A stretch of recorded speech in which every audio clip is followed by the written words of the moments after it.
A large transformer takes about a year to build. The United States has almost no spare ones sitting in a warehouse. If enough of them fail at once, the weight isn't measured in days. It's measured in years. That's not a prepper theory. That's a finding from a Congressional Commission, backed up by a separate White House Advisory Council study, and referenced repeatedly in Department of Energy reporting. Today, we're not talking about a blackout. We're talking about what the government's own analysts say happens if the grid doesn't come back for a long time. No dramatization, no worst-case fan fiction, just what's actually on the record. Most outages end in hours or days because the damage is limited to distribution lines and local equipment. The stuff utility crews replace constantly. The multi-year scenario is different. It's about the big transformers that step voltage up and down across the high-voltage backbone of the grid, the extra high-voltage transformers. The Congressional EMP Commission put it plainly in testimony to the House Armed Services Committee. These transformers are almost all built overseas. They're custom manufactured per order, and the country doesn't keep meaningful stockpiles. Even ordering a small batch typically means roughly a 1-year lead time, and that's under normal conditions, with normal shipping and normal demand.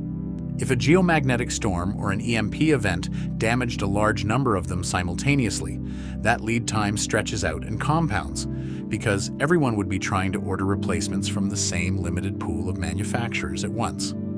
A 2024 Department of Energy report to Congress on large power transformers echoes this. It explicitly flags extended replacement lead times as one of the most significant vulnerabilities in the system, whether the cause is a natural disaster, a physical attack, or a cyber attack on grid infrastructure. This is the mechanical reason a grid-down scenario can stretch from a bad week into a lost decade of a family's life. It's not that the fix is impossible. It's that the fix has a supply chain, and that supply chain wasn't built for a mass casualty event to its own hardware. What fails first? The short-term cascade. Government and industry analysis on cascading infrastructure failure, including reporting compiled by Domestic Preparedness and reflected in NIAC's own outage study, describes a fairly consistent early sequence. Water. Treatment plants and sewage pumping stations run on electricity. Most have backup generators, but those generators depend on fuel deliveries, which depend on the same grid-dependent supply chains everything else does. Within days, water pressure and treatment reliability start to fail in affected regions. Communications. Cell towers run on battery backup, typically rated for hours, sometimes a day or two if maintained. Once those batteries drain and no truck arrives to refuel a generator, that tower goes dark. Multiply that across a region and you lose the layer of communication most emergency coordination depends on: fuel and transportation. Gas station pumps are electric. No grid power means no pumps, which means no fuel distribution, which means no trucks moving food, medicine, or parts, even in areas where the roads themselves are fine. None of this requires speculation. It's the same cascading failure logic utilities and emergency planners already use when modeling hurricanes and ice storms. The multi-year scenario just removes the part where outside help arrives in days instead of never. This is the part most people never see, because it comes from a report most people have never heard of. In 2018, the President's National Infrastructure Advisory Council, a body made up of senior utility executives and state and local government leaders, was tasked by the White House with studying something specific: a power outage of a magnitude beyond modern experience, in severity, scale, and duration. Their report is called Surviving a Catastrophic Power Outage, and it is publicly posted on CISA's own website. Their core conclusion, in their own words, is that existing national plans, response resources, and coordination strategies would be outmatched by an outage at this scale. Not strained, outmatched. One finding gets quoted a lot in preparedness circles, and it's worth repeating accurately. The report directly challenges what it calls an ongoing myth, that the federal government will simply show up and provide direct assistance and resources after an event like this. NIAC's assessment is that this assumption doesn't hold at catastrophic scale. Their proposed alternative is the idea of community lifeline hubs, sometimes called community enclaves, localized points, ideally at the neighborhood or municipal level, that maintain a short list of critical functions.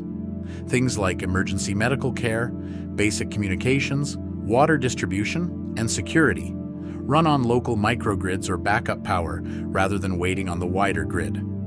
The report is explicit that this only works if it's planned and resourced before the event, not improvised during it. And it flags that this depends heavily on local funding and political will, meaning wealthier, better organized communities are positioned to do this far better than poorer or more rural ones. That's not a fringe survivalist conclusion. That's a Presidential Advisory Council telling the federal government in writing that self-sufficient local response is the realistic backbone of recovery, not a backup plan. Assuming partial power stays down for an extended period, the compounding effects are what separate this from a normal disaster. Food distribution. Modern food supply chains are just in time. Grocery stores hold days of inventory, not months. Without functioning transportation and refrigeration at scale, commercial distribution doesn't slow down, it stops. Healthcare. Hospitals run on generator fuel that has to be resupplied constantly. Once that resupply chain breaks, which ties directly back to the fuel pump problem from segment 2, critical care capacity collapses regardless of how skilled the staff on hand are. Manufacturing. Medication production, replacement parts, electronics. Nearly all of it depends on continuous, grid-powered manufacturing. A prolonged outage doesn't just stop new goods from being made. It stops the repair and replacement of what's already out there. Here's the reframe, and it's the important part. None of what you just heard is a reason to panic. It's a reason to notice what the government's own planning documents keep saying between the lines. Help is not coming quickly, and in a true catastrophic scenario, it may not be coming in an organized way at all for a long time. NIAC didn't write their report to scare retirees. They wrote it to tell city planners and county officials to start building local capacity now, because national capacity won't scale to this. You can apply the same logic at the household and neighborhood level. Water storage and filtration. A way to cook and stay warm without grid power. Basic first aid and medication reserves. Communication with the people around you who you'd actually be relying on if this ever got real. Not bunker mentality. Community lifeline thinking, the same concept NIAC recommends for cities, just sized down to your street. The transformers that keep the modern world running take a year to build. That's not something you or I can fix.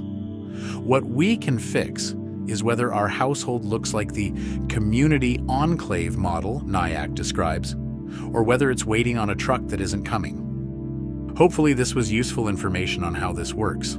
If you want more information on prepping and survival from EMP, or even nuclear war and fallout, subscribe and like. And please check out this next video.